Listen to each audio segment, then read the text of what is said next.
Hola, hola, ¿cómo están? Mi nombre es Elena Sepúlveda, soy profesora de Química del CAP y hoy les vengo a presentar la cápsula educativa llamada El viaje del electrón. En ella se explicarán conceptos como oxidación, reducción, agente oxidante y agente reductor. ¿Alguna vez en tu vida has dicho, por ejemplo, que un objeto está oxidado? Y lo has dicho refiriéndote a esa estructura o esa superficie café que le aparece, por ejemplo, a los metales, como por ejemplo un clavo. También te has referido a que un objeto está oxidado cuando, por ejemplo, te consumes una fruta y la dejas a temperatura ambiente por un tiempo y resulta que después la fruta aparece recubierta con una especie como de sustancia café.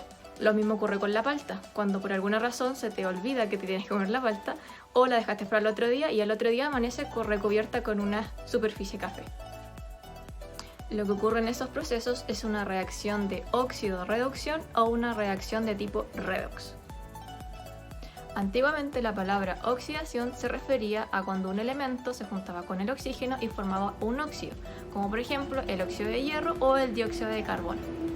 Por el contrario, cuando se hablaba de reducción, se hablaba que se sacaba el oxígeno de ese compuesto y se eliminaba. La definición actual de oxidación es el proceso mediante el cual un elemento pierde electrones, o sea, que cuando un elemento se oxida, estamos diciendo que está perdiendo electrones, y en ese proceso el estado de oxidación o el número de oxidación del elemento aumenta. Cuando ocurre un proceso de oxidación, también ocurre el proceso inverso, que es la reducción. Entonces, la reducción es el proceso mediante el cual un elemento gana electrones. Entonces, cuando un elemento se reduce, está ganando electrones, vale decir, está disminuyendo su estado o número de oxidación. Vamos a ver el siguiente ejemplo. Fíjense, a medida que el azufre va avanzando, va quitando electrones, vale decir, se va reduciendo, disminuye su estado de oxidación, y la plata va donando su electrón, se está oxidando y aumenta su estado de oxidación. Ahora, en una reacción química, para saber quién se oxida y quién se reduce, tenemos que identificar los estados o número de oxidación de los elementos. Al final del video les vamos a mostrar las reglas para sacar los estados de oxidación. En este caso, el hidrógeno tiene estado de oxidación 0, el flúor 0, y cuando ocurre la reacción, el hidrógeno pasa a tener estado de oxidación más 1 y el flúor menos 1.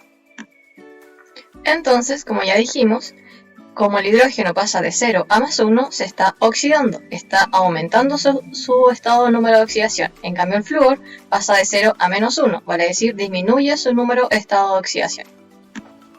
Como ya se dijo anteriormente, cuando una sustancia se oxida, a la vez tiene que haber otra que se esté reduciendo. Y esto ocurre porque existe un agente oxidante y un agente reductor.